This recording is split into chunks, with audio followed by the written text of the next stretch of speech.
Somebody from Disney actually called my phone to tell me not to show up. I was blacklisted. Hi, my name is Chelsea Robson, and I write custom songs about your original love story. But when I'm not doing that, I am the co-host of the Animation Addicts Podcast with the Rotoscopers. And today I'm going to tell you the story about how I went from being just your everyday Disney nerd to being blacklisted from all Disney events, only to be invited back to be press at the world premiere screening of Disney's Frozen. It is a wild ride, but at the end of this video, my whole goal is to give you the confidence and inspiration to go out and do something just as cool. First off, if you have heard of Rotoscopers already, go ahead and write that in the comments and let me know if you knew about us before, during, or after the Frozen era. And if this is your very first time ever hearing about it, also let me know there too. Growing up in the 90s, I, as well as everybody else in the world, was a fan of Disney because this was smack dab in the middle of the Disney Renaissance, arguably the greatest of ages coming out of Disney. I only grew up in a world where The Little Mermaid was the thing. I definitely wanted to be Jasmine for Halloween. And every couple of years, a trip to the Disney parks was a must. In the 4th grade, there was this new girl who moved into my church class, and we did not become friends. But over the years, there were comments made that both of us recognized we had this in common. And when everybody else moved out of their Disney is cool, animation is awesome kind of phase, we both realized that we didn't. And it was still cool to us. So obviously that led us to become the type of friends that actually did stuff together. Fast forward to the summer after graduation. She and I are both the doer type, meaning we can't sit still and just do nothing. And so we decided one day we would make a list of all the things that we could do in case we ever got bored. And watching DVDs of our favorite movies with commentary was very high on that list. We would try to impress each other with our endless Disney trivia knowledge, and there came a point in time where she was like, I've just heard of this new thing. It's called a podcast. It's kind of like the commentary of the movie without the movie. It's just to listen to. And I thought, it's genius. We should do that too. Add it to the list. Well, as it happens, those lazy days of summer had to come to an end, and we both went off on our separate adventures. Always staying in touch though. G-Chat, man. It was the thing. Then she decided that she wanted to serve a mission for our church, so she went off and did that. While she was away, I continued to work on music and to be recording. I started doing a concert series. There was a lot of things I was doing, and then all of a sudden, I felt like I needed to go on a mission as well. And so I put in my application, and as fate would have it, I was called to serve in Brazil, and I left 1 month before she got back. And so 18 months after that, we hadn't seen each other for 3 years. But the entire time when she was gone and when I was gone, we both wrote each other. There was a time where we would send like Disney stickers back and forth, as well as our favorite Disney quotes. It was great. It was the last 2 months of my time in Brazil where she started sending me these emails saying, so remember when we said we wanted to do a podcast? Well, I've decided that that's what we're going to do. So I bought the domain, and I also found a guy who would be our third host, and I think it'll be great. Are you in or not? And of course, I'm in. I got home December 16th, 2011, and we wasted zero time, and we posted our very first episode February 9th, 2012.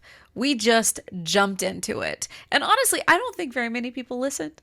We probably had like 30 listens across all of the 3 episodes that we had. So we were like, oh, this is great. I didn't really tell anybody about it except for like my close family and like even closer friends. Here's the thing. 1, nobody knew what a podcast was. You had to explain it to them every single time, and people still were like, huh? And number 2, we knew from high school that cartoons were for kids, and you were weird if you went to an animated movie because you wanted to. The only friend in my friend group that wouldn't judge me for this was Morgan. So that was it. But I was also concerned because prior to my mission, I had been doing so many things, all with the goal of getting picked up by a record label. This was also like pre-MySpace time, so that's dating me. This was still during a time where the record labels were, and marketing for artists was very much under a like sheen of perfection. And so the idea of me doing something like this felt like it would tarnish my reputation, and I wouldn't end up with any record deals, and also I would end up failing miserably in my lifetime goals. And honestly, after like the first couple of episodes, up until like episode 10, I almost quit. This is the point where I believe that we had a series of events that were divine intervention. The first was the Wreck-It Ralph test screening. A test screening is where they take a movie in whatever form it is, about 6 months prior to actually going to theaters. They show it to an audience to be able to get their reaction and see, okay, what can we change? What can we do? We somehow got tickets to this, went, and then decided to do a podcast about it. We were very careful though, however, because we did not want to give away any spoilers. So most of it was our talking about the experience itself, and then a couple things of just like, yeah, it was good. But here's the thing. I posted this at 9 a.m. By 5 p.m., I got an email saying that the link had been passed around to all of the animators who worked at Disney. And we went into the analytics, and sure enough, it went from 30 to 200. We were famous.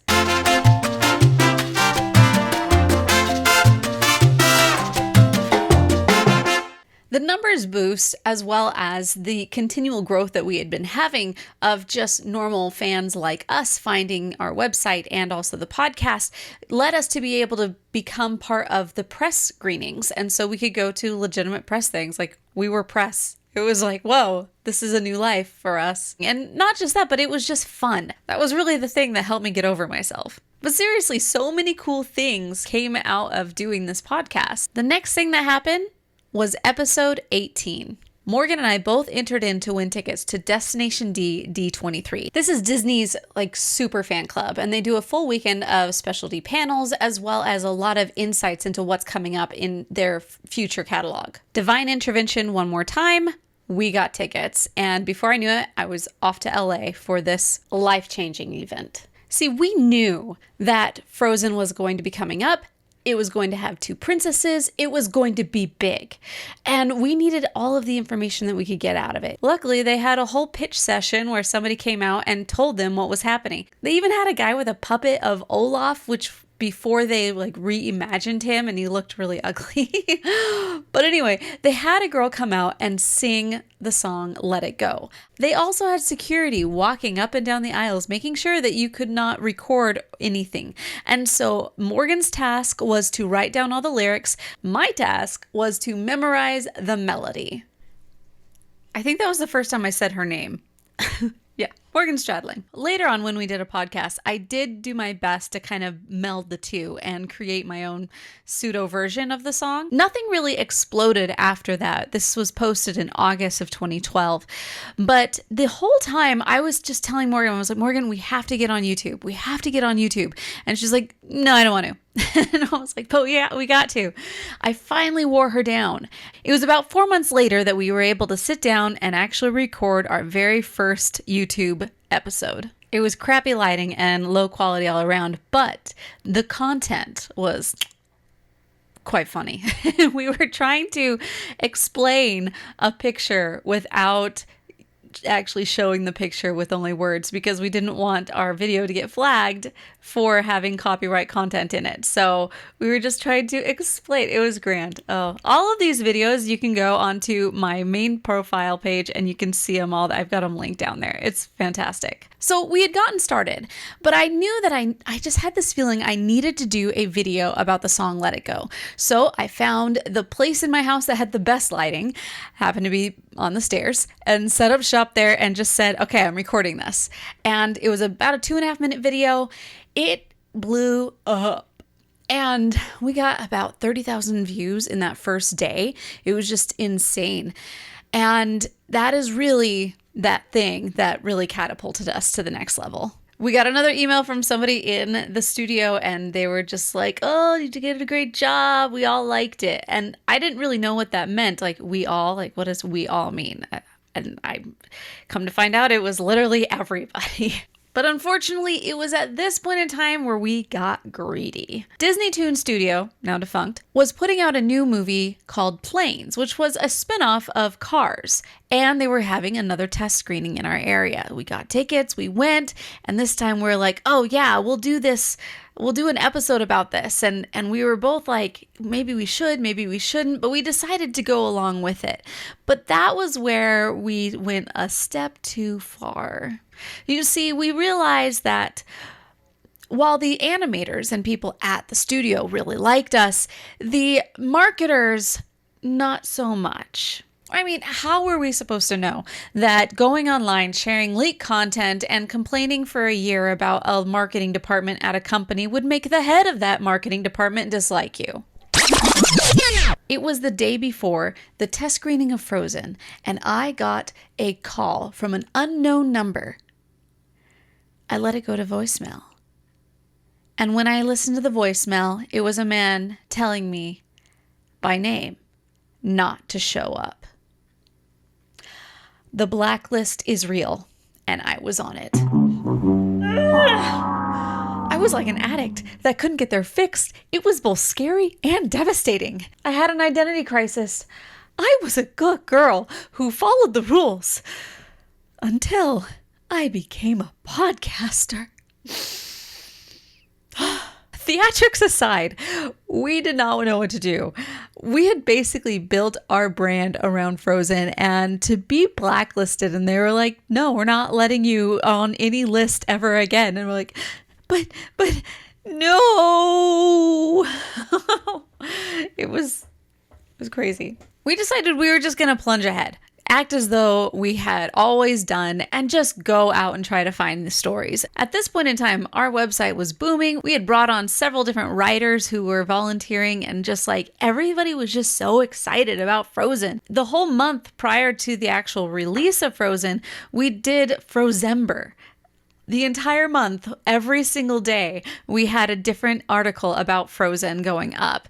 And for like several weeks prior on our YouTube channel, we would do Frozen Fridays. So every Friday we did some type of a video about Frozen, aside from any other videos that we happened to produce. And in the end, it seems like that was the best route. The thing is, we were still getting a lot of these animators and people on the production side sending us random tweets and messages being like, hey, great job. You know, we like what you do. And we're just like, yeah, they like it. See, not everybody hates us.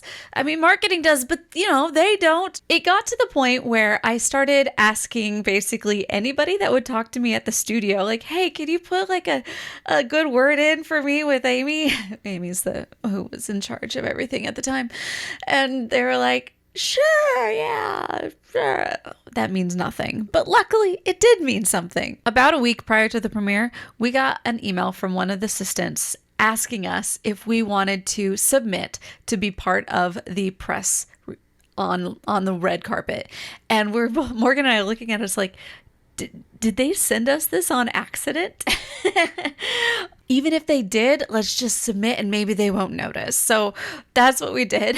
And to our huge glee and surprise, they accepted us. Hello, YouTube fans and followers. My name is Chelsea Robson, and apparently all of these Frozen Friday videos that we've done have kind of paid off because we got accepted to go do the press line at the world premiere screening of Frozen in LA tomorrow. Before I knew it, I was on a plane to LA, and Amy met us at the red carpet entrance. She really didn't say much more than like, okay, guys, you're going to be right here and act surprised when they give you the bags. I was like, what? But they actually had like these 2 duffel bags next to a spot that said Rotoscopers on the fence, and we were just like, okay, cool. When celebrities go down a red carpet, they generally have their publicists walk a couple feet in front of them and ask the different outlets which ones wanted to talk to their people. And we were just like, okay, whoever comes down, we are going to say yes.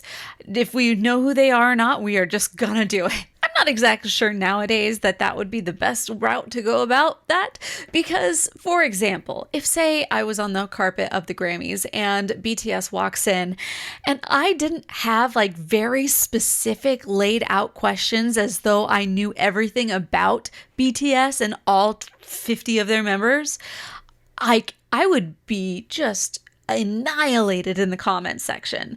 So, it's a thing to don't necessarily take that as a general rule to do. However, this first person that came up to us was Michael Jaimo, and I have this clear memory of him walking up on the carpet, and you had somebody up, would you like to talk to the art director? And we're like, yes, we would. And like my mind was like trying to like figure out all the things what I could ask him.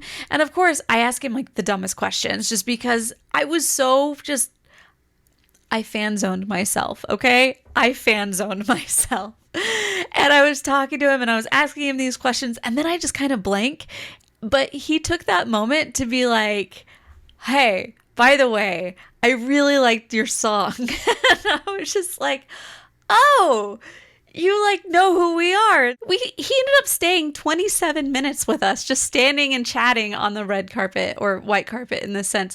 It was just amazing. To be honest, we could have ended the night right there and it would have just made everything perfect. But not long later, we saw Amy walking up with the directors, Jennifer Lee and Chris Buck, as well as the producer, Peter Del Vecchio.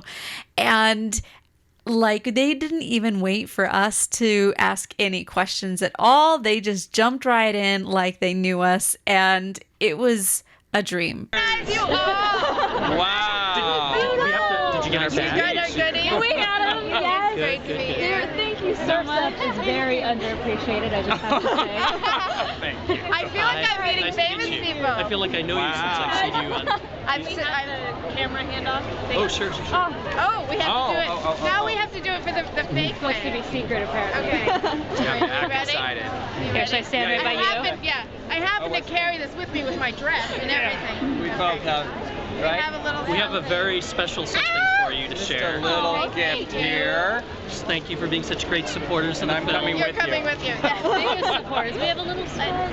You have a little span, and for carrying it up to do a lot of the deep look into this, and not just the surface look into this. So thank you. You guys have been a great resource to fans. We to get read to it know every Frozen. day. I do. I'm a Frozen Our fan. whole crew reads it every And day. I loved your early rendition of Let It Go. That's right. Oh, thank And you. you later, but early, you were right on. You very fast. You picked it up very fast. Oh, thank you. We were writing down the lyrics. Yeah. Did our best. Oh man, I haven't watched these in a really long time and just flooding back, man. Flooding back. We got to talk to other people as well, but the one person that I was like really upset that I didn't get to talk to, because literally right after this moment, we were like rummaging through the bags, and right here you can see Robert and Kristen Anderson Lopez. They're the couple that wrote all of the music for Frozen and Frozen 2. I would have loved to have been able to talk to them as well. That's the only one that I felt like I was like, dang it. And by the only one, I mean, there's several people. There's so many people that were working on staff that like I became Twitter friends with during this time that I was just like, you. So good times. I also want to give a shout out to my old friend, Mark Alderson, who showed up just out of the goodness of his heart to help us and filmed all of this. And it is impossible for me to watch any of these videos without having so much gratitude for him. So thank you, Mark. As we go in and wrap this whole thing up, I think it's time that we bring in a good old-fashioned Big Jim trail tip. So what do you call a happy cowboy? A jolly rancher. Jolly Rancher. That's a good one, Dad. Now, the Animation Addicts Podcast is still a thing. This month, we are celebrating 11 years of podcasting. With over 1 million downloads, we've been recognized on iTunes in the new and noteworthy section, been nominated for a couple of awards. It's just amazing, the things that have come out of this. Even though our lives have shifted and changed over the last 10 years, and we've each gotten busy in our own ways. This continues to be a way that we get together and just hang out. And we still have patrons and we still have friends and people that we've met along the way that have really added to my life. Now, did I ever get a record contract? No, but actually building this business taught me why I didn't need one. Did I ruin my chances for all of my lifetime dreams and goals? Maybe. No, I'm kidding. My dreams and goals have changed and shifted over the years, just like everybody else's, but I still have a bucket list, which we will be talking about that next week. What's really crazy is that all of this might not have ever happened because I was afraid to tell people that I enjoyed talking about and watching animated movies. My Uncle Bobby told me something around the time that we did the Wreck-It Ralph screening, and he said, you know, it's cool that you're doing this because you can only enjoy the things that you actually do. And it hurts your brain if you think about it too much. But the reality is I couldn't have enjoyed any of this. There's so many things that we let stop us from doing something that we may really enjoy just because we're embarrassed. Maybe we just feel like we don't have the time, or we let just our own self-doubt get in the way. But when you stop thinking about how others see you and just go around doing the things that you enjoy, you end up finding other people who also enjoy that thing, and then just cool stuff happens. Life has taught me that good ideas do not come around every day, but when they do, and I follow through, all good things end up happening. I want you to leave this video inspired to go out and do something cool. Have you been thinking of doing something that you're like, you know, I would if I could, but I can't, or maybe I won't, I don't know. I'm just here to give you permission.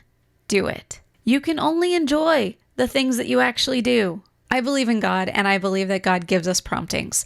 And there are two types of promptings. The one is a destinational, meaning go get the milk. Okay, I got the milk. I got that destination. And the other one is directional, meaning on the way to get the milk, I saw that one of my good friends had a flat tire on the side of the road. God didn't care about the milk. God wanted you to be on the road to be able to help your friend along the way. You may sit here thinking, oh my gosh, she just keeps going on and about this whole situation. Good for her.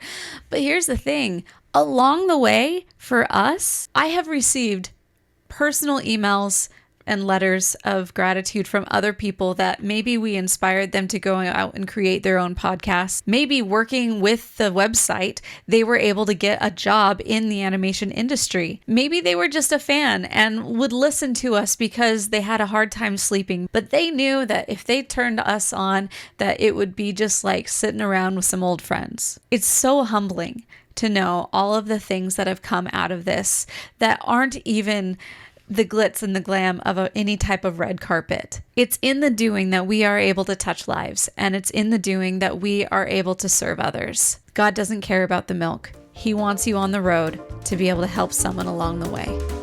Until next time, my name is Chelsea Robson, and I believe in miracles. Let me do that again. Okay. What do you call a lazy cowboy? What do you call a happy cowboy? What do you call Jolly Rancher. What do you call that? Yeah, well, okay.